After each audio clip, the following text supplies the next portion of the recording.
আচ্ছা, রসগোল্লা ফ্রাই খেয়েছেন কখনো? শুধু ৪টি উপকরণে মাত্র ১০ মিনিটে তৈরি করে দেখাবো অতুলনীয় স্বাদের একটি আনকমন ডেজার্ট, যেটা মুখে দিতেই জাস্ট মিলিয়ে যাবে।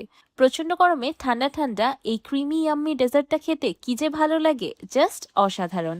আসসালামু আলাইকুম everyone, I am chef Ishika. Welcome back to iFood channel. Fried rasgulla dessert বানানোর জন্য প্রথমে একটি প্যানে দিয়ে দিলাম 500 ml ফুল ক্রিম লিকুইড দুধ।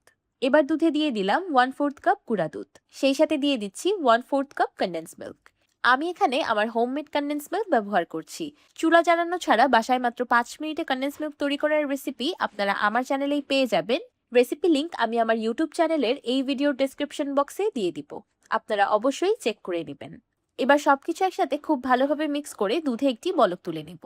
বলক চলে আসার পর চুলার মিডিয়াম হিটে অনবরত নেড়ে চেড়ে দুধটাকে জাল করতে থাকবো ঘন হয়ে যাওয়া পর্যন্ত। দেখতেই পাচ্ছেন রান্না করতে করতে দুধটা ঘন হয়ে একদম মালাইয়ের মতো হয়ে গিয়েছে। এই পর্যায়ে এটাকে চুলা থেকে নামিয়ে নিচ্ছি। ফ্রাইড রসগোল্লা ডেজার্ট বানানোর জন্য আমি নিয়ে নিয়েছি আমার ঘরে তৈরি স্পঞ্জ রসগোল্লা। মাশাআল্লাহ, দেখতেই পাচ্ছেন রসগোল্লাগুলো কতটা পারফেক্ট হয়েছে।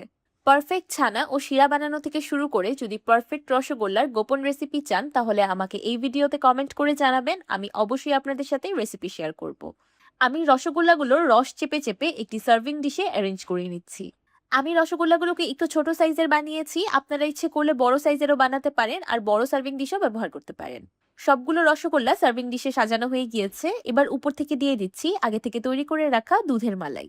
আমি যতটুকু মালাই তৈরি করেছিলাম আমি সম্পূর্ণটাই এখানে দিয়ে দিয়েছি।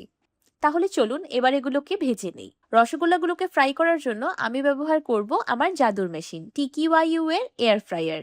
এই নতুন এয়ার ফ্রায়ারটা কেনার পর আমার তো এখন তেমন ওভেন বা মাইক্রোওয়েভের দরকারই পড়ে না। আমি বেশিরভাগ কাজই এই এয়ার ফ্রায়ারই করে নিই। আমি প্রথমে 180 ডিগ্রি সেলসিয়াসে এয়ার ফ্রায়ারটাকে 1 মিনিটের মতো প্রিহিট করে নিয়েছি। এবার প্রিহিটেড এয়ার ফ্রায়ারে দিয়ে দিচ্ছি রসগোল্লার বাটিটি। এবার 160 ডিগ্রি সেলসিয়াসে রসগোল্লাগুলোকে বেক করে নিব 10 মিনিটের মতো। TQYU এর এয়ার ফ্রায়ারে যে কোনো খাবার বানানো খুবই বেশি সহজ আর একদম পারফেক্ট আউটকাম পাওয়া যায়। কারণ ব্র্যান্ডেড প্রোডাক্ট বলে কথা। ভালো ব্র্যান্ডের একটা প্রোডাক্ট কিনে নিলেই বছরের পর বছরের জন্য টেনশন শেষ। এই এয়ার ফ্রায়ারটি আপনারা TQYU এর অফিসিয়াল ফেসবুক পেজে পেয়ে যাবেন, যেটার লিংক আমি এই ভিডিওর ক্যাপশনে ট্যাগ করে দিয়েছি। 10 মিনিট পর আমার রসগোল্লার ডেজার্ট পারফেক্টলি ফ্রাইড। মাশাআল্লাহ, দেখতেই পাচ্ছেন এয়ার ফ্রায়ারের ভিতরেও কত সুন্দর একটা কালার এসেছে, একদমই ওভেনের মতো। এবার আমি ডেজার্টটাকে সম্পূর্ণ ঠান্ডা করে নিব। রুম টেম্পারেচারে চলে আসার পর আমি ডেজার্টটাকে 1 ঘন্টার মতো ফ্রিজে রেখে দিয়েছিলাম, কারণ আমার কাছে এই ডেজার্টটা ঠান্ডা ঠান্ডা খেতেই বেশি ভালো লাগে। আপনার ইচ্ছে করলে এটাকে ফ্রিজে না রেখে রুম টেম্পারেচারে চলে আসার পরই এনজয় করতে পারেন। এবার আমি আপনাদেরকে ডেজার্টটা কেটে দেখাচ্ছি যে কতটা সুন্দর হয়েছে। মাশাআল্লাহ, ডেজার্টটা দেখতেই কতটা বেশি লোভনীয়, তাই না? যে খাবারটা দেখতেই এত বেশি লোভনীয়, সেটা খেতে কতটা মজাদার হতে পারে অবশ্যই এতক্ষণে আন্দাজ করে ফেলেছেন। আপনি জাস্ট একবার খাওয়া শুরু করলে আপনার হাতই থামবে না, ইচ্ছে করবে খেতেই থাকি। রসগোল্লা পছন্দ করে না এমন বাঙালি হয়তো খুঁজেই পাওয়া যাবে না। আর যদি হয় এমন ক্রিমি ইয়ামি মালাইয়ে ভরপুর ফ্রাইড রসগোল্লা, তাহলে তো আর কোনো কথাই নেই। খাবারের পর টেবিলে ঠান্ডা ঠান্ডা এমন ডেজার্ট পরিবেশন করলে আর কি লাগে বলুন তো? এই ফ্রাইড রসগোল্লা ডেজার্টটা বাসায় একবার বানিয়ে নিলে আপনারা ক্যারামেল পুডিং খাওয়া ভুলে যাবেন, এটা আমি গ্যারান্টি দিয়ে বলতে পারবো।